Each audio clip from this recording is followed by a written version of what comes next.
प्रणाम। मैं ज्योतिष कुमार विपिन शर्मा आपके अपने YouTube चैनल गूढ़ रहस्य ज्योतिष केंद्र में आपका स्वागत करता हूं। जिन्होंने मेरे इस YouTube चैनल को सब्सक्राइब किया, शेयर किया, इसमें अपने बहुमूल्य अपने कीमती समय देकर के कमेंट छोड़े और आप मेरे वीडियो को भी देखते हैं, सराहते हैं। कंटेंट अच्छा ना होने के बावजूद भी आप लोग जो है मेरे इस YouTube चैनल पर अपना आशीर्वाद बनाए हुए हैं। आप सभी का हार्दिक धन्यवाद। इस वीडियो को कृपया अंत तक अवश्य देखें। आज मैं प्रस्तुत हुआ हूं अश्विन मास राशिफल, मेष से लेकर मीन पर्यंत राशिफल। सबसे पहले अश्विन मास में क्या जो है वो प्राकृतिक तौर पर होने की संभावना जो है वो पंचांगकर्ता आदि जो है कहते हैं। अश्विन मास शनिवार 17 सितंबर से लेकर 17 अक्टूबर के मध्य में रहने वाला है। तो शनिवासरी संक्रांति और रविवासरी अमावस्या होने के कारण राजनेताओं और प्रजा के मध्य परस्पर जो है वो जो है विवाद होने की समस्या उत्पन्न वो पिछले कुछ समय से आप जैसे कि जान रहे हैं। और यहाँ पर सत्ता परिवर्तन होने की भी संभावना है, क्योंकि देवगुरु बृहस्पति और शुक्र का जो समसप्तक संबंध होने वाला है 24 सितंबर के बाद। तो वहाँ पे सत्ता परिवर्तन का पिछले कुछ समय से ऐसा लगातार चल रहा है। वह उसके पीछे की कई प्रकार की वजह रही। पहले शनि और सूर्य का समसप्तक संबंध रहा, फिर अब देवगुरु बृहस्पति और शुक्र का संबंध बन रहा है। तो इन सभी घटनाक्रम में जो है ये चीजें घटित होती हुई दिखाई दे रही है।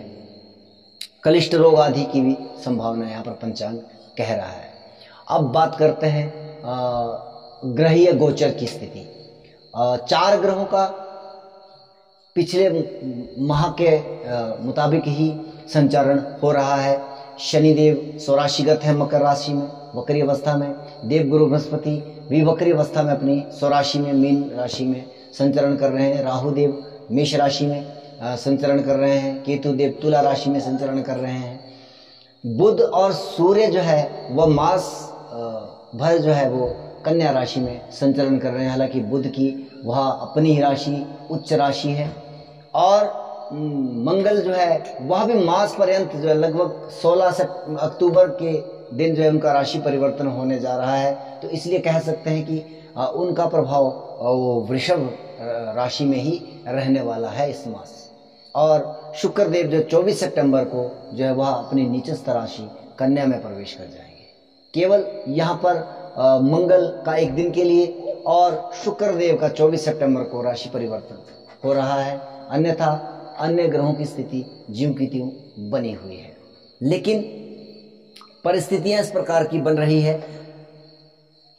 कि यहां पर जो है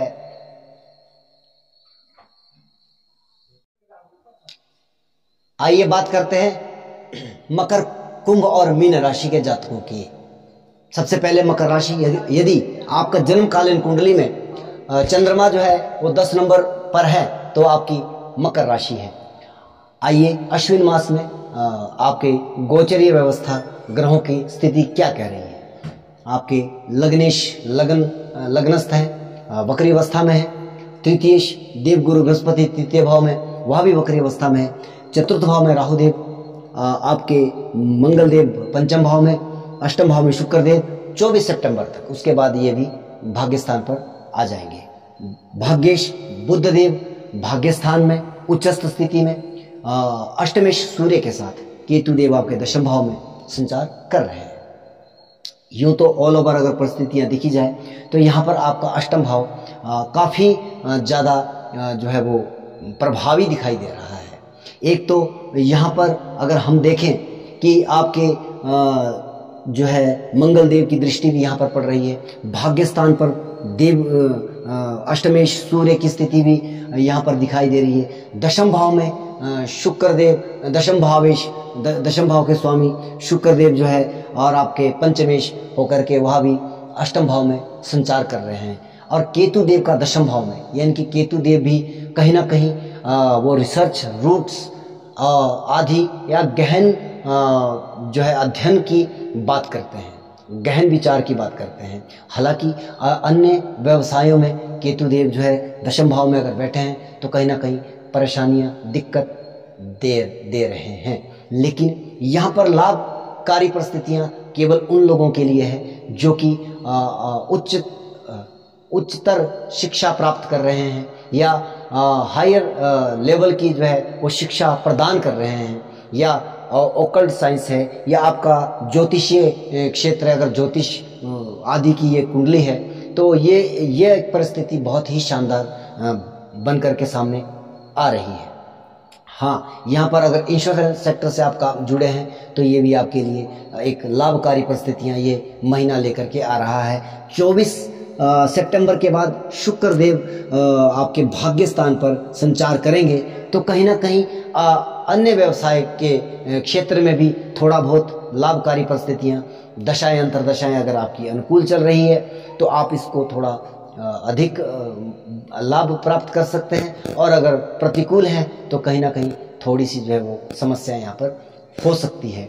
राहुदेव आपके चतुर्थ भाव में है। हालांकि राहुदेव चतुर्थ से जब संबंध बनाते हैं तो मन को अशांत करते हैं, मानसिक प्रताड़ना देते हैं। ऊपर से अष्टम भाव का भी काफ़ी ज़्यादा जो है वो इस महीने में जो है वो संचारीय व्यवस्था जो है इस तरह की दिखाई दे रही है। तो कहीं ना कहीं गुप्त चिंताएं, गुप्त जो है वो समस्याएं आपको यहाँ पर हो सकती है।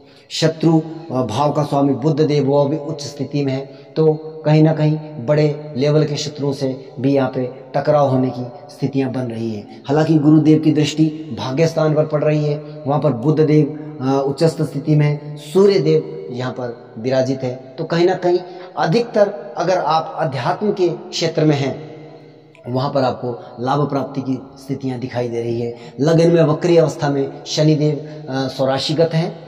हालांकि लगन से शनि का संचार इतना ज़्यादा खराब नहीं है, लेकिन चंद्रमा के ऊपर से शनि का संचार जो है कहीं ना कहीं अढ़ाइया जैसी स्थिति को भी वो जो है मानसिक अशांति की के लिए जो है वो बाधित कर रहा है। तो आप जो है यहाँ पर इन्हीं सभी चीज़ों और इन्हीं विषयों से घिरे हुए अपने आप को पा सकते हो। अगर दशाएं अंतरदशाएं अनुकूल चल रही है फिर भी कमोबेश कुछ स्थितियां तो फिर भी इसके जो है फेवर में जा रही है कि आप मानसिक तौर पर थोड़ा से निर्बल महसूस करते हो या मानसिक परेशानियां, गुप्त चिंताओं से घिरे हुए रह सकते हो। अगर ज़्यादा परेशानियां हैं तो किसी अच्छे विद्वान के पास जाकर के अपनी कुंडली का परीक्षण करवा लीजिए। वहाँ पर आपको जो है उचित मशवरा, उचित सलाह जो देते हैं उसे ग्रहण करिएगा। मैं आपको जैसे कि मालूम है कि मैं YouTube के माध्यम से कभी भी रेमेडी प्रिपेयर नहीं करता हूँ।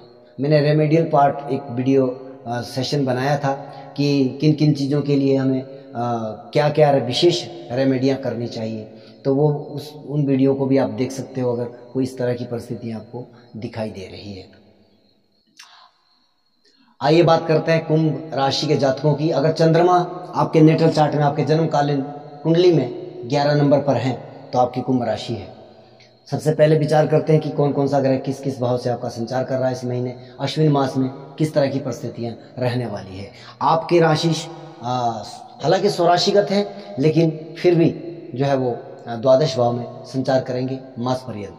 देवगुरु बृहस्पति जो है वो आपके दूसरे भाव में है, द्वितीयेश हैं, वह भी वक्री अवस्था में संचार करेंगे। राहुदेव भी आपके तीसरे भाव में, वह भी मास पर्यंत संचार करेंगे। मंगल देव आपके चतुर्थ भाव में, वो भी मास पर्यंत लगभग आप मान के चलिए 16 अक्टूबर के आसपास जो है वह अपना राशि बदलेंगे। तो केवल 1-2 दिनों के लिए आप इसको चतुर्थ भाव में ही मान लीजिए। केवल शुक्र देव आपके सप्तम भाव में 24 सितंबर के बाद वह भी अष्टम भाव में संचार करेंगे, जहाँ पर पहले से ही उच्च स्थिति में बुध देव अष्टमेश होकर के और आपके पंचमेश होकर के, और सूर्य देव भी वहाँ पर सप्तमेश होकर के संचार कर रहे हैं। केतु देव आपके भाग्य स्थान में संचार करेंगे। तो इन्हीं सभी चीज़ों को मद्देनजर रखते हुए, हालांकि विशेषता दशाएं अंतरदशाएं अगर हो उसके साथ मिलाने में गोचर को आसानी रहती है। तो सबसे पहले आपके राशि आपसे द्वादश भाव में संचार कर रहे हैं। हालांकि द्वितीय भाव में देव गुरु बृहस्पति और अष्टम भाव में बुध उच्चस्थ स्थिति में सूर्य के साथ संचार कर रहे हैं। तो कहीं ना कहीं धन का आवागमन की परिस्थितियां तो बहुत शानदार रहने वाली है। हालांकि खर्चे भी बढ़ने वाले हैं, तो खर्चे भी अगर वह जो है तभी होते हैं जब आपके पास धन आता है। तो ये परिस्थितियां तो ठीक ठाक रहने वाली, धन का मामला आपका ठीक ठाक रहने वाला है। राहु देव तृतीय भाव में कहीं ना कहीं संघर्ष करवाएंगे, मेहनत अधिक करवाएंगे। जितनी अधिक मेहनत करेंगे उसका लाभ प्राप्त होगा। चतुर्थ भाव में मंगल देव जो है वो संचार करेंगे। चौथे भाव में मंगल देव का संचार करना कहीं ना कहीं सप्तम दृष्टि आपके चतुर्थ दृष्टि आपके सप्तम भाव पर।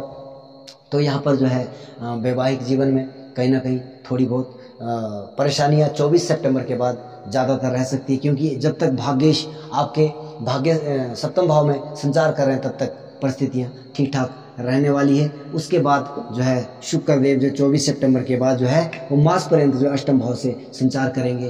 कहीं ना कहीं भाग्येश का भी अष्टम भाव में संचार करना यह भी एक नकारात्मक परिस्थितियां हो सकती है। भाग्य की हानि यहाँ पर आपको दिखाई दे रही है। लेकिन फिर मैं कहूँगा आपका भी अष्टम भाव कहीं ना कहीं अधिक बलवान होता हुआ दिखाई दे रहा है। यहाँ पर अष्टम भाव में 3 बड़े ग्रह है आपके, सप्तमेश भी है, पंचमेश भी है और भाग्येश भी है।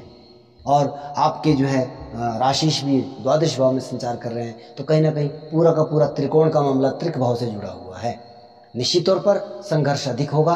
फिर मैं कहूँगा कि विशेषता कार्य, जैसे कि आप रिसर्च के क्षेत्र में हैं, आप जो है उच्च शिक्षा ग्रहण कर रहे हो, पीएचडी लेवल की, या रिसर्च के क्षेत्र में कोई काम कर रहे हो, रिसर्च एंड डेवलपमेंट का कार्य कर रहे हो, निश्चित तौर पर वह उस प्रोफेशन में आपको अधिक लाभ प्राप्ति की संभावनाएं दिखाई दे रही है। अगर आप अध्यात्म की फील्ड में हो,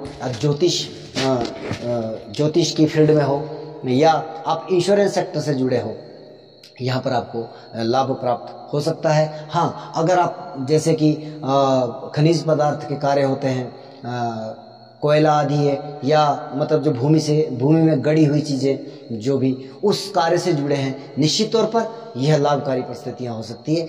अन्य कार्य करने वाले कुंभ लगन के जातकों के लिए यह परिस्थितियाँ विशेषता इतनी लाभदायक नहीं रह सकती है। कुंभ राशि के जातकों के लिए एक परिस्थिति यहाँ पर निर्मित हो सकती है। अगर दशाएं अंतरदशाएं प्रतिकूल चल रही है तो पैतृक संपत्ति से यहाँ पर लाभ होता हुआ दिखाई दे रहा है। लेकिन उसके लिए आपको अधिक संघर्ष, अधिक मेहनत करने की आवश्यकता पड़ेगी। देव गुरु बृहस्पति द्वितीय भाव से अष्टम भाव में, और अष्टम भाव में बैठे 3 ग्रह द्वितीय भाव में देख रहे हैं।